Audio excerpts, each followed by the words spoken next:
biggest tool of Donald Trump's campaign right now is a Biden administration's performance. What will be the major difference in between Donald Trump and Joe Biden on foreign policy and international relations? Now we have, before we did not had any reference or any experience. Now we have Donald Trump's last 4 years to compare with Biden 4 years. First, a comparison is this: that there was no war or conflict during last 4 years of Donald Trump. And the major reason why we are in conflicts today is due to the American weak foreign policy. And what is American weak? The biggest weakness of the American foreign policy today is this: because the foreign policy has been made by Barack Obama for last 12 years, 8 years of his term, and now this term of Biden. Because number one, he was his vice president, and then there's a perception right now that these 4 years, again, Barack Obama is running the country. So and the thing is this: President Xi and the President Putin, they had calculated Obama's weaknesses in Syria and many other places. Fall of Kabul is another one, and Pentagon and army is seriously demoralized. That is the one fundamental difference in between Biden, Obama, and then the Trump. No conflict last 4 years during them. And the biggest example is North Korea never tested any missile during 4 years of Donald Trump. And today they are testing every other week or something. Two conflicts right now. Red Sea even then is out of hands of Biden-Obama administration. Gaza, Bernie Sanders even then said the other day that we are funding the Gaza war and we are giving all the armaments to Israel to kill Palestinians, but Israelis don't listen to America. This is not me. This is Bernie Sanders delivered a speech in the House. So these are the fundamental differences. Plus, like I told you, even then Donald Trump doesn't do anything, Biden will still lose because the performance, his performance or Obama's performance. 300,000 people walked in through the border in December alone. 157 immigrants, they have taken over the Times Square and Manhattan. Right now, I have never experienced in 35 years, America was the first country always giving travel advisories to against other countries. Now, other countries are giving travel advisories to their citizens to travel to US. This is what the Biden administration. Defunding police is killing the judicial system and the law enforcement in this country. Every city in this country, downtown, has become a Gaza. This is not me saying, this is you can Google it.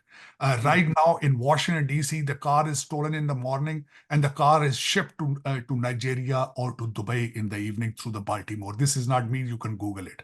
When I was other day, the biggest, I was so disappointed, the city I'm sitting close to, 11 years old kid has stolen 17 cars, 11 years old, and he's still roaming around. And police doesn't care. If you wanted to experience, you can go to any downtown or city of any US city and dial 911. And then you decide to vote. Muslims, matter of fact, let me tell you, because I have been heavily involved in Trump elections since 2016 and 2020 and now 2024. Muslims, they were mesmerized by CNN during the first period, but the 2020, 17% American Muslims, they voted for Donald Trump. And today they can vote whatever they feel like it. If they agree with what is going on, they are welcome to do it. But because Donald Trump is going to win based on his 4 years versus Biden 4 years. And the thing is this country, I recently came from 2 different countries. I traveled to DC. First time in 35 years, the minute I landed at the Dulles airport of Virginia, I realized that I have come 50 years behind. I visited Doha, the Qatar airport. I have visited Dubai. I visited New Delhi.